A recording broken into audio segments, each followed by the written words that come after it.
பாலாஜியோட அவரோட நாங்கள் எடுத்து சொல்லி அருமை அண்ணன் போக்குவரத்துறை அமைச்சர் சிவசங்கரிடம் எங்களை அழைத்து சென்று என்பது மாண்புமிகு தமிழக முதல்வர் அவர்கள் நேரடியாக அவர் இல்லத்திற்கே சென்று வால்பாறை மற்றும் ஊட்டி பகுதியில் ஸ்பெஷல் ஜியோ போட்டு அந்த மப்சல் ரூட்டை விடியல் பயண திட்டமாக கொடுத்த அரசு திராவிட மாடல் அரசு. அது மட்டுமல்ல, வால்பாறையிலிருந்து சேலம் பகுதிக்கு நேரடியாக பேருந்து வசதி இயக்கி கொடுத்தார்கள். இன்று நான் ஒரு கோரிக்கையாக போக்குவரத்து அமைச்சர் அவர்களுக்கு அன்பான கோரிக்கையை வைக்கிறேன். வால்பாறை பகுதியிலிருந்து மதுரை மற்றும் திருச்சி பகுதிக்கு, ஏன்னா வெளியூர்ல இருந்து மக்கள் தான் அங்க பஞ்சம் பிழைக்கு வந்து 3-4 தலைமுறையா இருக்கிறாங்க. அவர்கள் வெளியூர் செல்வதற்கு மதுரை மற்றும் திருச்சி பகுதிக்கு நீங்கள் பேருந்து வசதி நேரடியாக கொடுக்க வேண்டும் என்று இந்த நேரத்தில் நான் அன்புடன் கேட்டுக்கொள்கிறேன்.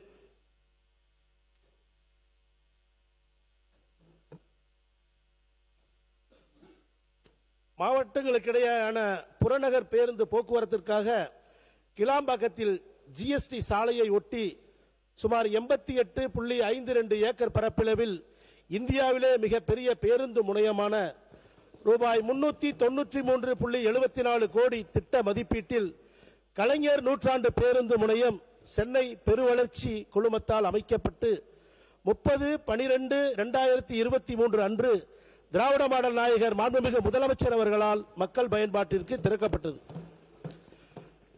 கடந்த 2018ஆம் ஆண்டு இந்த திட்டத்திற்கு அடிக்கல் நாட்டப்பட்டு முந்தைய ஆட்சியில்தான் கொரோனா போன்ற சூழ்நிலையால் 40% பணிகள் தான் நடைபெற்றது. எஞ்சியுள்ள 60% பணிகளோடு சேர்த்து புதிய பணிகளான மழைநீர் கால்வாய், பொழுதுபோக்கு அம்சங்களுடன் காலநிலை பூங்கா அமைத்து கிளாம்பாக்கம் ரயில் நிலையத்திற்கு ரூபாய் 20 கோடி வழங்கியது.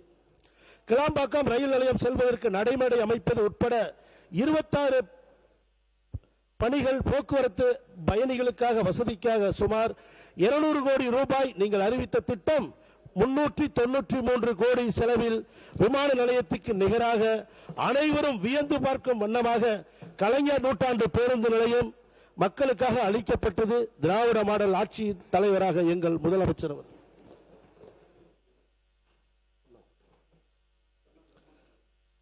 மாண்புமிகு பேரவைத் தலைவர் அவர்களே, மலைகளின் இளவரசியாக திலகும் வால்பாறை சட்டமன்ற தொகுதியை நீங்கள் எடுத்துக்கொண்டால் வால்பாறை மேல் பகுதியாகவும் வால்பாறை கீழ்ப்பகுதியாகவும் 2 பகுதிகளாக உள்ளது. வால்பாறை மேல் பகுதியில் சுமார் 50,000 வாக்குகள், வால்பாறை கீழ்ப்பகுதியில் சுமார் 1,50,000 வாக்குகள் உள்ளன.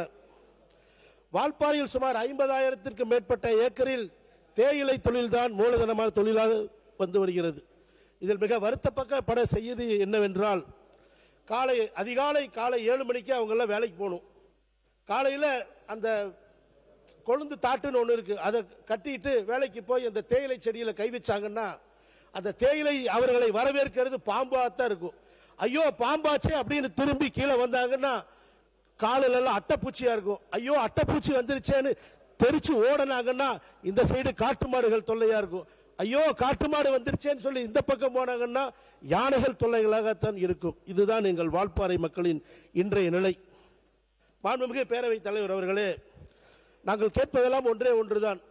தேயிலை தோட்ட தொழிலாளர்களுக்கு கேரளாவுக்கு இணையான சம்பளம் இந்த அரசு வழங்க முன்வர வேண்டும் என்று இந்த நேரத்தில் நாங்கள் அன்போடு கேட்டுக்கொள்கிறோம்.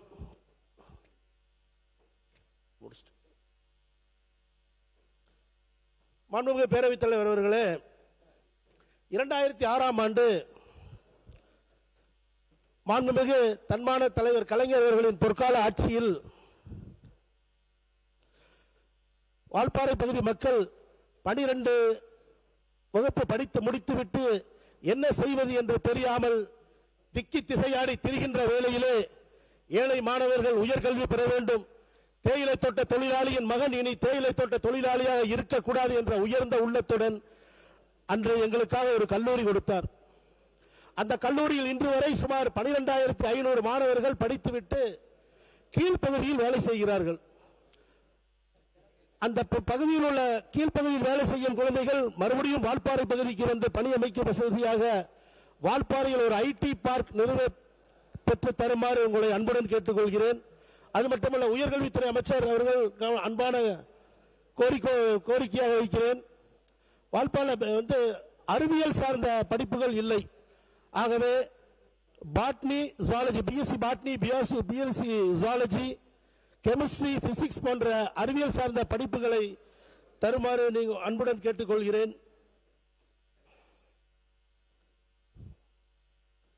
திராவிட முன்னேற்ற கழகத்தின் ஆட்சியில் தேயிலை தோட்ட தொழிலாளர்கள் வெளியூர் சென்று வந்து பேருந்துகளை விட்டுவிட்டால் வால்பாறையிலே தங்கி அவர்கள் மறுநாள் எஸ்டேட் பகுதிக்கு வேலை செய்யும் விதமாக கழக ஆட்சியில் சுமார் 2,50,00,000 ரூபாய் செலவில் சிங்காரவேலர் இல்லம் அமைத்து கொடுத்தது திராவிட முன்னேற்ற கழகத்தின் அரசு. கடந்த திராவிட மாடல் ஆட்சியில் வால்பாறை மக்களுக்கு 12,27,00,000 ரூபாய் மதிப்பீட்டில் 80 குடும்பங்களுக்கு அடுக்குமாடி வீடு குடியிருப்பு கட்டி கொடுத்தது திராவிட முன்னேற்ற கழகத்தின் அரசு. மாண்புமிகு பேரவைத் தலைவர் அவர்களே, வால்பாறை வனத்துறை சார்ந்த பகுதி, தேயிலை தோட்ட தொழில்கள் தான் மிகவும் அதிகமாக இருக்கிறது. அந்த தேயிலை தோட்டத்தில் பணிபுரியும் தொழிலாளர் நலன் கருதி அன்று திராவிட மாடல் அரசு புது அரசு மருத்துவமனை சுமார் 9,50,000 மதிப்பீட்டில் கட்டப்பட்டுள்ளது. மாண்புமிகு மருத்துவத்துறை அமைச்சரின் அன்பான கவனத்திற்கு, மருத்துவமனைக்கு தேவையான அதிநவீன மருத்துவ சாதனங்கள் நீங்கள் கொடுத்து உதவும். ஏன்னு கேட்டோம்னா, ஐயா தயவுசெய்து மணி அடிக்காதீங்க, எனக்கு சாமி வந்துடும். சத்தமா நீங்க சொல்லிருங்க, நிறுத்துங்கன்னு சொல்லுங்க. பெல் அடிச்சா எனக்கு சாமி வந்துடும். உண்மையை சொன்ன பாருங்க, இப்பவே ஒரு மாதிரி இருக்கு. பண்ணுங்க. மாண்புமிகு மருத்துவத்துறை அமைச்சர் அவர்களுக்கு, வால்பாறையிலிருந்து கீழ்ப்பகுதி 75 கிலோமீட்டர் பொள்ளாச்சி அரசு மருத்துவமனை, 40 ஹேர்பின் பெண்ட் இருக்குது. அது வந்து எங்களுக்கு ரொம்ப கிரிட்டிக்கல். 3 மணி நேரம் ஒரு பேஷண்ட் கீழே வரணும்னா 3 மணி நேரம் ஆகும். வால்பாறையிலே கொஞ்சம் அதிநவீன கருவிகள், அப்புறம் வந்து ஆர்த்தோ டாக்டர் வேணும் எங்களுக்கு. அது மாதிரி சைல்டு டாக்டர் ரொம்ப இம்பார்ட்டன்ட். அதை தயவுசெய்து நீங்கள் கொடுப்பீர்கள் என்று அன்புடன் தெரிவித்துக் கொள்கிறேன்.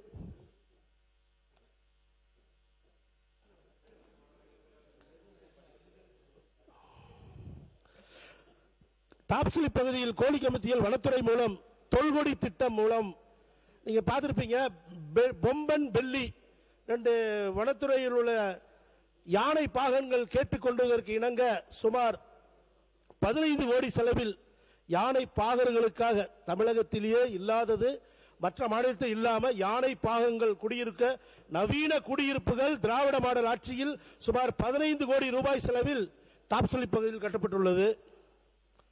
மலைவாழ் மக்களுக்கு அரசின் சார்பாக முறையாக பட்டா வழங்கி அமைத்து கொடுத்தது திராவிட முன்னேற்ற கழகம். பல்நோக்கு சிறுதானிய மற்றும் மலைப்பயிர்கள் விற்கும் இடமாக அவர்களுக்கு அனைத்து வசதிகளும் செய்து கொடுக்கப்பட்டுள்ளது. உயர்கல்வி படிக்க வசதியான அனைத்து நலன்களும் திராவிட முன்னேற்ற கழகத்தின் அரசு செய்து கொடுத்துள்ளது. குறிப்பா இது முக்கியமான விஷயம், வால்பாறை பகுதி பூராம எஸ்டேட் பகுதி. மாண்புமிகு பேரவைத் தலைவர்களே கொஞ்சம் பாருங்க, உங்களை பார்க்கிறேன். வால்பாறை எல்லாமே எஸ்டேட் பகுதிங்க. எல்லா கடந்த 20 ஆண்டுகளுக்கு முன்பு நம்ம பார்த்தோம்னா சாலைகளே இருக்காது. நீங்க டூரிஸ்ட் வந்தவங்களுக்கெல்லாம் தெரியும், சாலைகளே இல்லாது. கடந்த ஆட்சியில சுமார் 40 கோடி மதிப்பீட்டில் நகராட்சி மூலம் அனைத்து சாலைகளையும் தார் சாலைகளாக மாற்றி அமைத்து கொடுத்தது திராவிட முன்னேற்ற கழகத்தின் அரசு. அது இல்லாம கீழ்ப்பகுதி கம்மாள கூட்டு குடிநீர் திட்டம் ரூபாய் 6 கோடி செலவில் செயல்படுத்தப்பட்டது. அங்கலக்குறிச்சி ஊராட்சிகள் 2 கோடியே 85 லட்சம் செலவில் திட்டங்கள் வகுத்து கொடுத்த அரசு திராவிட மாடல் அரசு. வால்பாறை எம்ஜிஆர் நகர், முடிஸ், சோழையார் ஆகிய இடங்களில் 1 கோடியே 12 லட்சம் செலவில் குடியிருப்புகள் கட்டி கொடுக்கப்பட்டுள்ளன. பழங்குடியின மக்கள் நலன் கருதி ஆலமலை பகுதியில் சேத்துமடையில் உள்ள சர்க்கார்பதி வரை சுமார் 3.5 கோடி செலவில் பழங்குடியின மக்களுக்காக புதிதாக சாலை போட்டு கொடுக்கப்பட்டுள்ளது.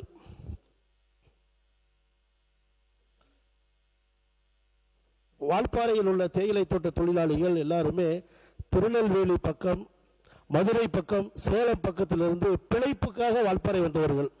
2-3 தலைமுறையாக அதே இடத்தில் வசிக்கிறார்கள். எங்களுக்கு என்ன ஒரு பிரச்சனைன்னா, ஐயா, அவங்களுக்கு சொந்த நிலமோ வீடோ இதுவரைக்கும் இல்லை. அவங்க ரிட்டையர்டு ஆகிட்டு போயிட்டாங்க, 60 வயசுல ரிட்டையர்டு ஆகி போயிட்டா கீழ்ப்பகுதியில் வீடு எதுவுமே இல்லை. வாங்குற சம்பளம் சாப்பாட்டுக்கு மட்டும்தான் பத்துது. அதுலயும் பார்த்தோம்னா யானை தொல்லைகள் சிறிது. உண்மையை சொல்ல, இதுவரைக்கும் 23 உயிர், கடந்த 20 ஆண்டுகளில் 23 உயிர் வந்து யானையாலும் சிறுத்தையாலும் காட்டு மாடுகளாலும் அடிபட்டு மிதிப்பட்டு அந்த கஷ்டத்தில் நாங்கள் வாழ்ந்து கொண்டிருக்கிறோம். நாங்கள் கேட்பதெல்லாம் இந்த அரசு ஒரு 3 சென்ட் இடம் கொடுத்து அந்த பகுதி மக்களுக்கு வாழ்வாதாரத்தை தயவு கூர்ந்து பெருக்கி தருவீர்களா என்ற கேள்வியை இந்த நேரத்தில் வைத்துக் கொள்ள கடமைப்பட்டுள்ளேன். அப்புறம் பார்த்தோம்னா ஆனமலை பகுதி கீழ்ப்பகுதியில் ஐயா ஐயா நன்றி சொல்லுங்க. வாங்க. அடிச்ச போடுவாங்க ஐயா. இல்ல நிறைய வாய்ப்பு இருக்கு. மக்கள் அடிச்ச போடுவாங்க. நீ வரக்கூடாது எல்லாம் சொல்லலைன்னா நீ வரக்கூடாதுட்டாங்க. 760 கிலோமீட்டர் தூரத்திலிருந்து நான் வந்திருக்கிறேன். எனக்கு கொஞ்சம் அவை முன்னவர் பேரவைத் தலைவர் அவர்களே, இல்ல மணி அடிச்சா அவருக்கு சாமி வந்துட்டு இருக்காரு. மணி அடிக்காமலே நீங்க சொல்லி விடுங்கள். ஏன்னா மணி அடிச்சா சாமி வந்துடும் உங்களுக்கு. மணி அடிக்காமலே மைக்கில் சொல்றேன். பேச சொல்லுங்க. அருள்மிகு மாசாணி அம்மன் கோவில் நீங்க தான் கேள்விப்பட்டிருப்பீங்க.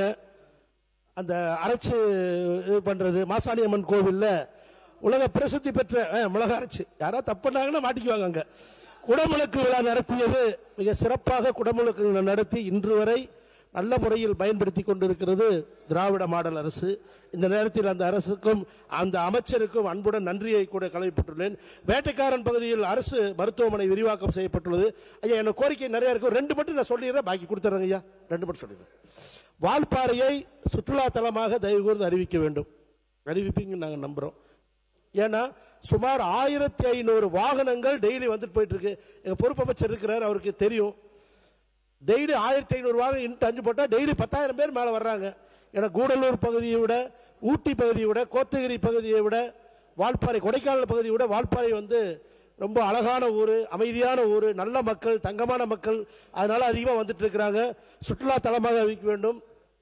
விவசாயிகளின் நலன் கருதி தென்னை விவசாயிகள் அதிகமாக இருக்கிறதுனால விவசாய நலன் கருதி நியாய விலை கடைகளிலே ஃபார்ம் ஆயிலுக்கு பதிலாக தேங்காய் எண்ணெயை கொடுத்து உதவினால் வியாபாரமும் பெருகும், விவசாயிகள் நல்லா இருப்பாங்க.